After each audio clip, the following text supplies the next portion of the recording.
Senhoras e meus senhores, bom dia. Sejam bem-vindos à Santa Casa da Misericórdia e Bom Jesus Matosinhos. Vamos dar início à sessão solene da tomada de posse dos novos corpos gerentes da nossa Irmandade para o triênio de 2014 a 2016. O Sr. Presidente da Assembleia Geral, em exercício, Dr. Américo de Castro Freitas, irá de imediato dar início a esta sessão com a leitura do termo de posse.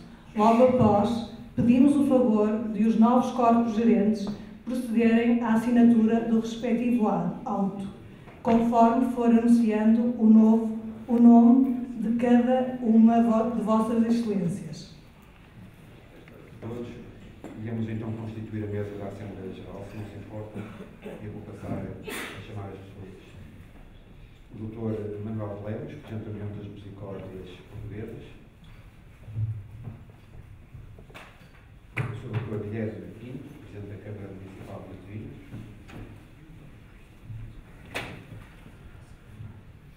O Dr. Alves, o Sr. Bispo do Porto.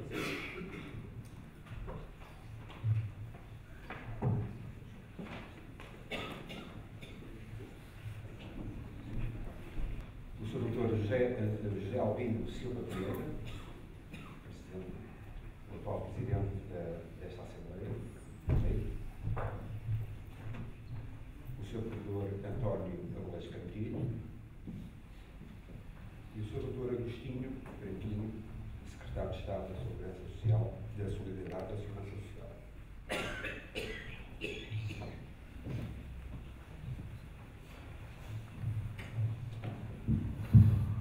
Ora, muito bom dia. Em nome da Santa Casa da Misericórdia dos Matosinhos, apresento os cumprimentos a todos os presentes, às autoridades presentes, ao Presidente da Câmara, ao Sr. Presidente da União das Misericórdias, ao Sr. Bispo do Porto, ao Sr. Dr. Silva Pineda, ao nosso Provedor e ao Sr. Secretário de Estado da Solidariedade e da Segurança Social. Vamos então dar início à tomada de posse de novos corpos gerentes que foram eleitos nas últimas eleições, como devem recordar, com a lista liderada pelo Sr. António Aguilar Cantilho. E eu ia passar então a ler o termo de posse. Aos 4 dias do mês de janeiro do ano 2014, pelas 11 horas, compareceram perante mim o Dr. Américo de Castro Freitas, Presidente da Assembleia Geral em exercício, os irmãos eleitos em Assembleia Geral, realizada em 9 de novembro de 2013, para o triênio 2014-2016, aos quais dei posse, de acordo com o compromisso da Irmandade da Santa Casa da Misericórdia com os Matosinhos, investindo ainda nos poderes consagrados no artigo 6º, ponto 1, do compromisso de José Albino Silva Pereira.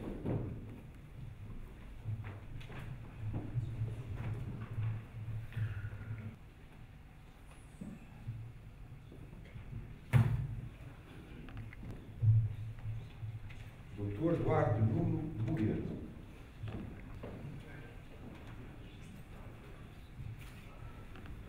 Ora, e eu mesmo. Dr. José Augusto dos Santos Ferreira Alves.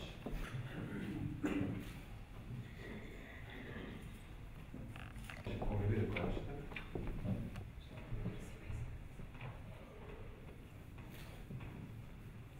Manuel Ferreira da Costa.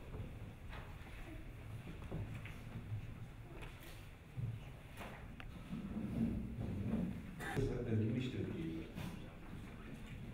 António Quino.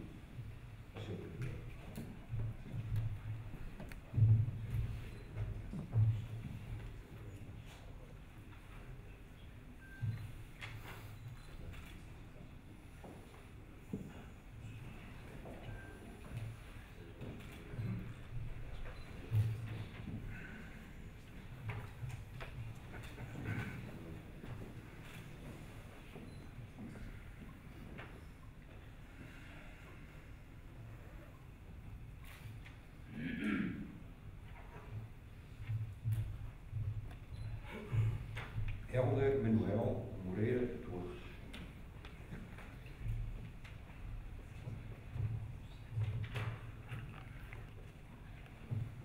Joaquim Azevedo Pereira Rajão.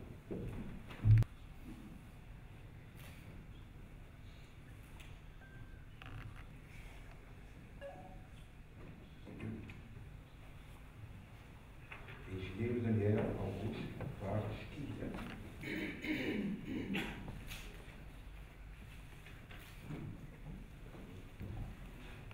Joaquim Teixeira Bastos. Doutora Maria Manuel Ferro Pinto Pedro. Senhor Secretário de Estado da Segurança Social, Sr. Dom Pio Alves, Sr. Presidente da Câmara Municipal de Matosinhos, Sra. Presidente da Assembleia Municipal de Matosinhos, Sr. Presidente da Assembleia Legislativa de Sante, Sr. Secretário-Geral da União das Misericórdias, Senhoras e Senhores convidados, Senhores provedores de outras santas casas de misericórdia também aqui presentes, Senhoras e Senhores membros dos corpos gerentes que cessam os seus mandatos, Senhor provedor e demais corpos gerentes, caros irmãos. Em nome dos empossados, agradeço a presença nesta cerimónia de tão distintas personalidades. As minhas primeiras palavras são para, em nome de todos os irmãos da Santa Casa da Misericórdia de Bom Jesus Matosinhos, agradecer o empenho e a dedicação daqueles que agora terminam os seus mandatos. Quero também saudar todos os irmãos, independentemente das posições tomadas no último processo eleitoral. Esse é um capítulo fechado. Do que se trata agora é de continuar uma caminhada que já leva mais de 4 séculos, num tempo de novas e diferentes exigências, em que por vezes se torna muito difícil distinguir o que deve permanecer do que deve mudar. Para desbravar esse caminho, há seguramente muito a fazer e, por isso, todos nunca serão mudados. Percebe-se que o tempo de eleições é um tempo de reflexão e de exame sobre o que se foi fazendo e o modo como foi feito.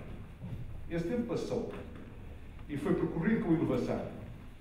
Agora, o tempo tem de ser virado essencialmente para fora, para situações muitas vezes dramáticas, vividas pelos que mais sofrem e pelos destinatários principais da Santa Casa, os seus utentes e beneficiários de todas as idades. Este modo de ver, com um apurado sentido de adaptação a cada tempo e não fechar-se sobre si mesma, tem sido a principal razão que tem mantido esta expedição viva, operante e útil. Aprendemos assim que a perspectiva da instituição de estar mais virada para fora do que para dentro é que assegurou a sua vitalidade e a sua utilidade. De outro modo, a Santa Casa já não existiria. Alguém disse que as instituições que duram mais que a vida de um homem se devem tornar sábias, isto é, capazes de canalizar a ação das gerações inexperientes que se vão suceder. É assim, com este espírito, também de aprendizagem, que este novo Presidente da Assembleia Geral inicia o seu mandato. Como alguém que recebe, com muita honra, um testemunho de uma instituição que tem uma larga e longa história, dirigida por muitos que nesta sala estão retratados e que souberam, ao longo dos séculos, adaptar-se às necessidades naturalmente diferentes de época para época. Excelências e irmãos, nós vemos um tempo em que as mudanças sucedem num ritmo vertiginoso. Trata-se de um tempo em que são muitas interdependências, um tempo em que tudo influencia tudo.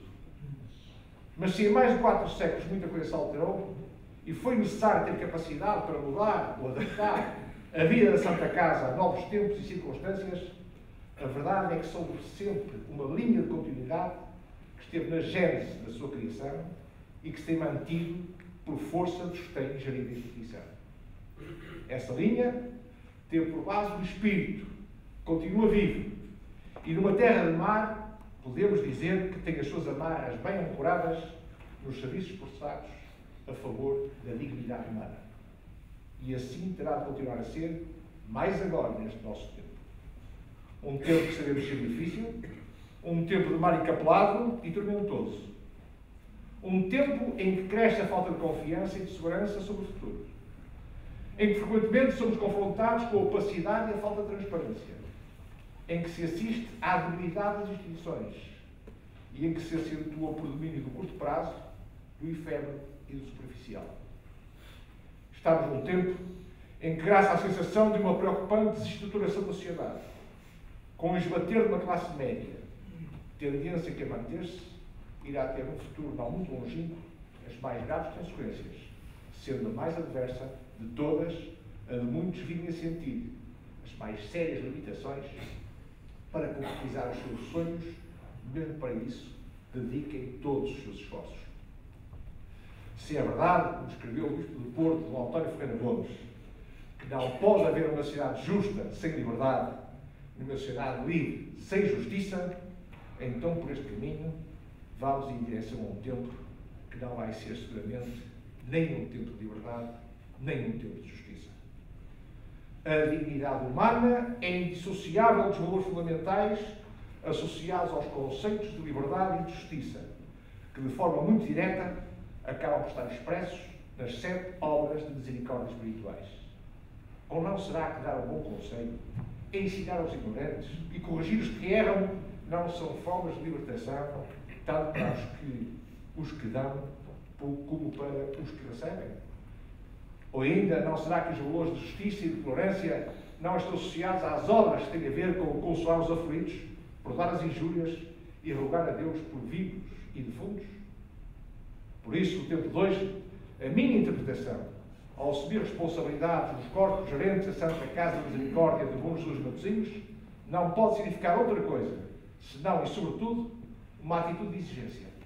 Exigência de justiça, exigência de liberdade, exigência de dignidade, exigência de generosidade e exigência de responsabilidade.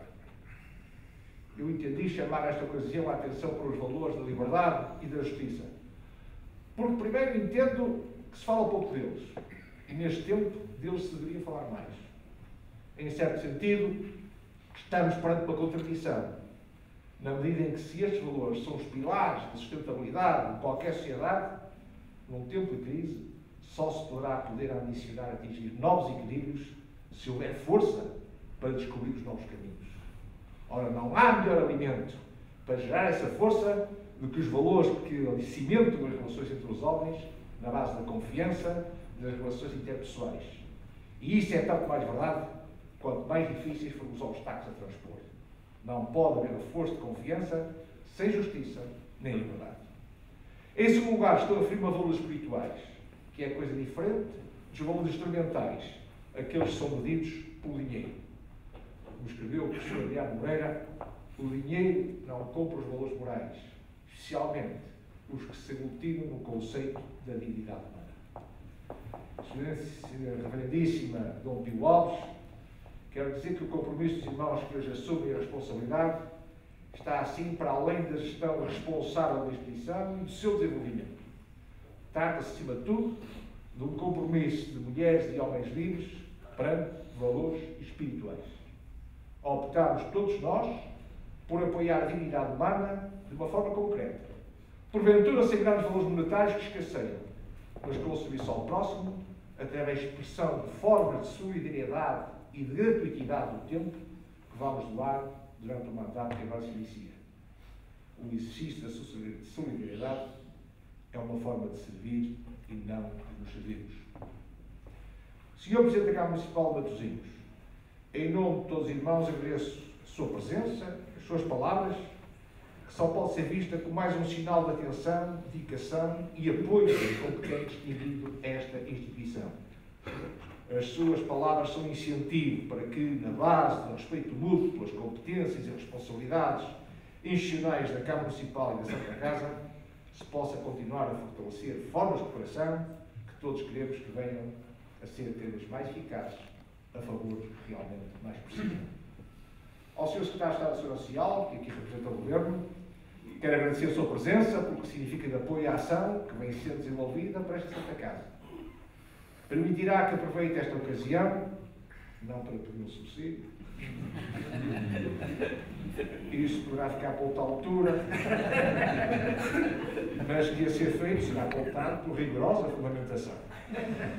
Mas, para sublinhar a percepção que eu e muitos dirigentes das instituições de Seguridade Social, com quem falo, têm sobre a postura que o Governo tem evidenciado no usamento da cooperação com estas instituições e que vocês têm-se aqui referido. Também eu entendo que as relações entre Estado e misericórdias têm de ser desenvolvidas na base da confiança mútua. Só assim é que haverá espaço para que todos se sintam motivados e capazes de desenvolver sentimentos associados à autonomia de cada instituição, que são muitas vezes fundamentais para criar motivações para a busca de novas soluções. Se é verdade que a maior parte dos graves problemas sociais que vivemos no nosso país precisam muito de soluções locais, de proximidade, de um olhar diferente, de um olhar muitas vezes olhos nos olhos, então a atuação em termos de ação social tem de ir ao encontro das situações dos problemas e não esperar que eles generem fenómenos até se tornarem controláveis. Eu entendo que a mobilização para a ação social será tanto mais conseguida quanto mais simples forem as ideias e os projetos. O entusiasmo será tanto maior quanto mais as pessoas sentirem que está ao seu alcance atingir os objetivos que em conjunto definiram. Penso que é da mobilização e até do entusiasmo que nasce a confiança. Mas a confiança só se consegue se a atuação acontecer muito perto das pessoas.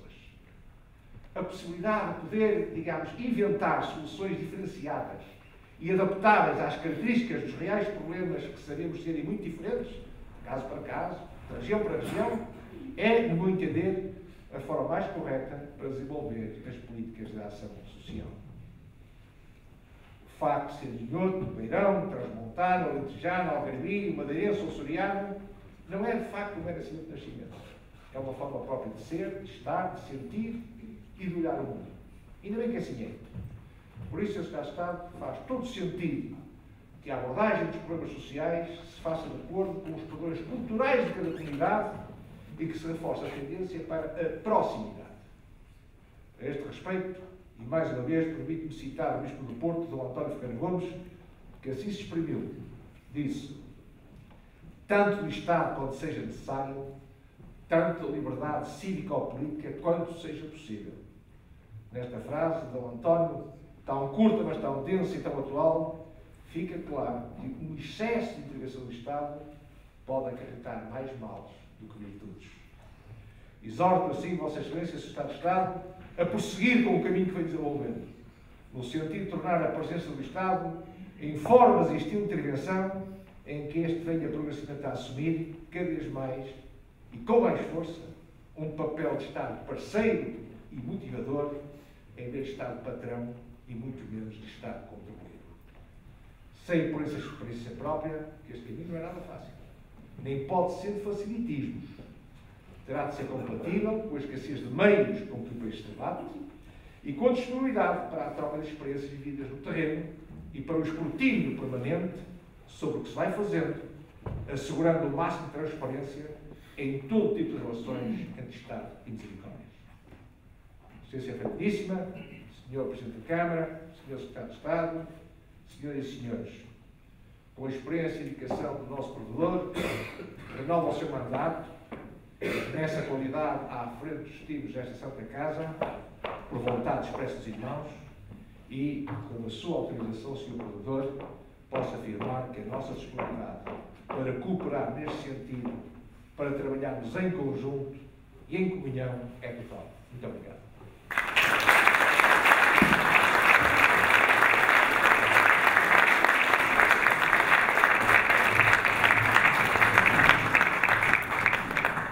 Muito obrigada. E agora, antes de irmos para as nossas casas, temos à nossa espera um porto de honra lá embaixo. Muito obrigada. Um bom fim de semana para todos.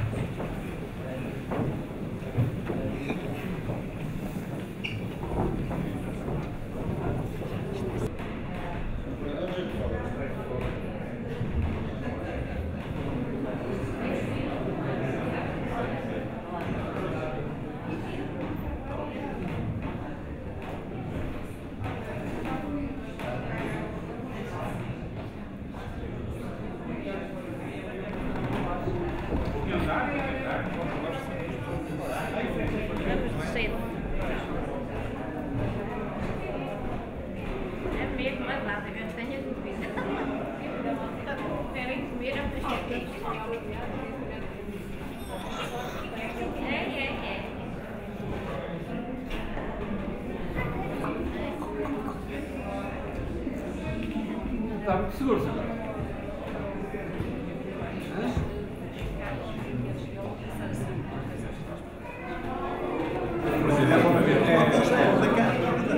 Presidente,